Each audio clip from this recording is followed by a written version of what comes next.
One of my personal favorite content ideas is a letter to my younger self, and DaBaby executes this perfectly on his brand new single, Letter to My YN. This project is almost like an advent calendar where he dropped 3 songs in the span of like 3 days, and then he puts out an entire album on Boxing Day. And so I want to study the rollout and break it down for you. And of course, for a long time, DaBaby was cancelled. He said some hateful things online at a concert, but he's been working on himself to try and earn back the trust of his fan base. But as always, let's first check out his Spotify streaming numbers. 25.2 million monthly listeners. That's absolutely insane. Think of his royalties that he gets paid every single month, right? We scroll down. I want you to pay attention to the release dates of these singles, right?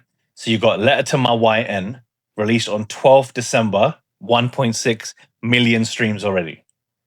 Then we have Out Your Business, which has 304,000 plays, released on the 17th of December. So just a couple of days later, 4 or 5 days later. Then he has, 304,000 plays on Out Your Business. Then Paper Low is 2 days later than that. So it's 13th, 17th, 19th. Kind of like an advent calendar of single releases. 1.1 million streams, also with Interscope Records. And then finally, on Boxing Day, I think, he drops this Boxing Day. He drops this collab project with a rapper called Fetty P. Franklin. Let's see that rollout, how many songs he had to promote in such a short period of time. So I want to break down how he did it by checking out his Instagram. So 19.7 million Instagram followers. But let's scroll back, because I've mentioned that idea of talking to your younger self, right? And so this is the first post. It's part of the music video. What you know about having to sell one of your cars to pay your lawyer? But you know many cases at the same time. I done bought my lawyer. How much you know about being a nigga? You know, and you get fronted on. And so what I love is it's using that advice of letter to my younger self, my YN, and he's dressed up almost like his younger self would be dressed, wearing the white long sleeve t-shirt, the chain, the hat. The kid is nodding like he's paying attention. And it's a really great piece of content to show that he's actively engaged. The caption says, new album done and on the way. Right? So he's teasing it out, and it's just a one-day kind of prelude to out tomorrow on all platforms, this single. So he got people hyped with this song. Then he moved on. So he had the vertical cut down on the music video.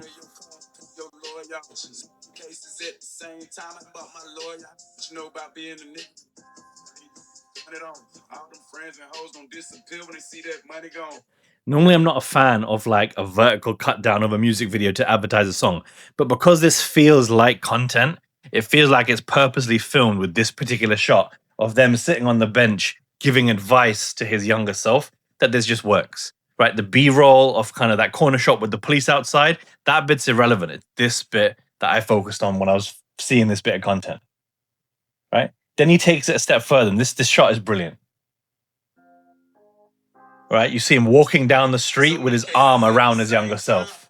Yeah, you've been through a lot. It's some pain in your heart. That's why you aggressive, young nigga. I give you the game to protect you, young nigga. They don't understand it's so special, young nigga. Yeah. And that shot is just so key, because that shows himself literally manifesting and physically representing the meaning of his song into life. And so if you are releasing a song that's coming out in the new year, this is what I want you to do with your content. Make it so unbelievably realistic, authentic, that you can look at the visuals and know the meaning of the record already. And then he switches gears a little bit with other cut downs from that same scene, but now you're getting the repetition, what I call lyrics on a loop. Like this same part of the song over and over and over again. It's probably all from the same music video, but you see how many times he pushes it to run it up to those 1.6 million streams.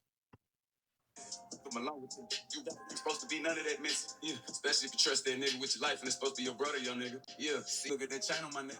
No nigga fuck around and thought I was froze. No, I feel you ain't never had shit. I just wear it because it look good on me. You see what I mean here about this micro content that they took this one shot in isolation, kept the subtitles at the top, and they've made it look like a single shot on that bench with all the kids just rapping, right? It does really well as a single bit of content, as a slice of the music video. And that's what I definitely recommend you guys do. If you're planning a music video, is take those key signature shots, And don't just film, 10 seconds or 5 seconds from a moving dynamic camera. Take a long static kind of view of that same exact shot and perform the full song. You can cut it up later for the content. Then a few days later, DaBaby switches gears and he moves on to that next record. So from the 13th to the 17th, he's made that many posts already.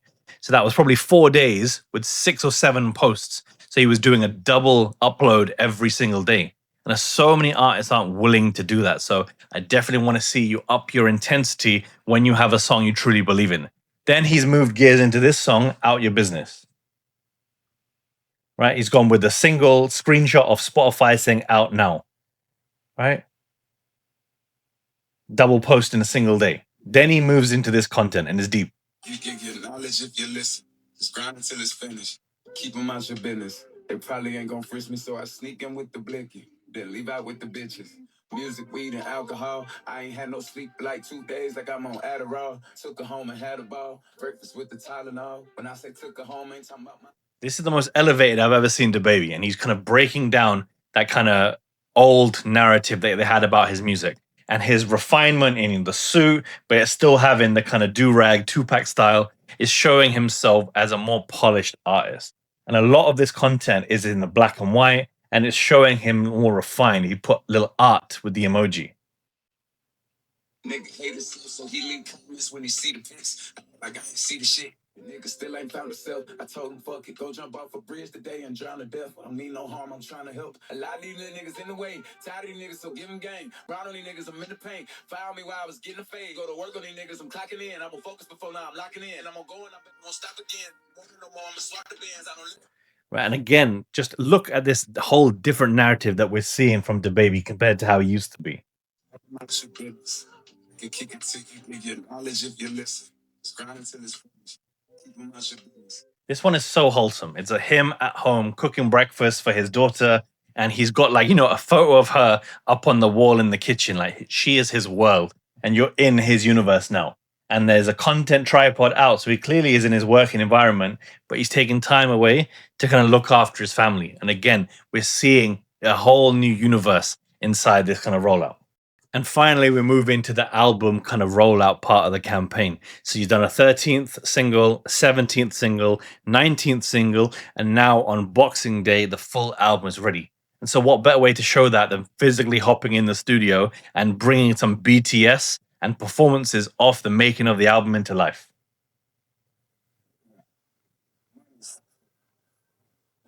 Say you gon' do something, I'm gonna have told on that's a good one.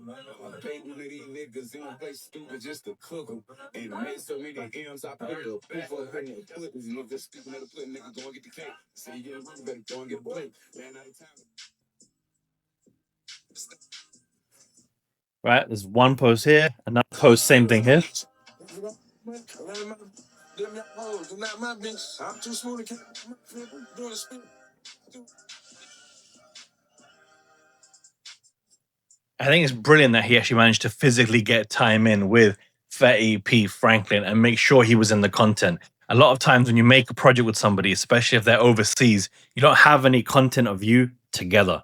And that makes a difference. You can see it's a physical, real collaboration, not just some internet kind of send the files over and you hop on your verse and I hop on your beat. I think what's amazing about this is showing them in the studio, just being them real selves. Right, and finally, you're going to re-promote one of the previous songs, Out Your Business. And that's important because when you have so many songs back to back, the first is on 1.6 million, the second is on only 377,000. So that's the song that needs re-promotion. What so many of us do is we ease off the gas instead of pushing down harder. If that's the one that needs promotion, make more posts about that.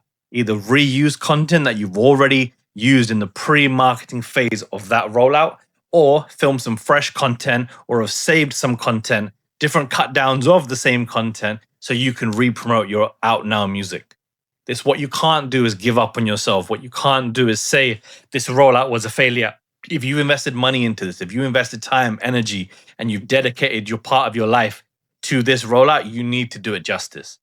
And so I want you to study DaBaby. If you have a rap project, if you have something that's more introspective, if you need to shake off a bad reputation, look at the way DaBaby's rolled out this kind of album and these singles and study this content. From the bottom of my heart, I hope this helps and you become a better creator because of watching the content on this channel.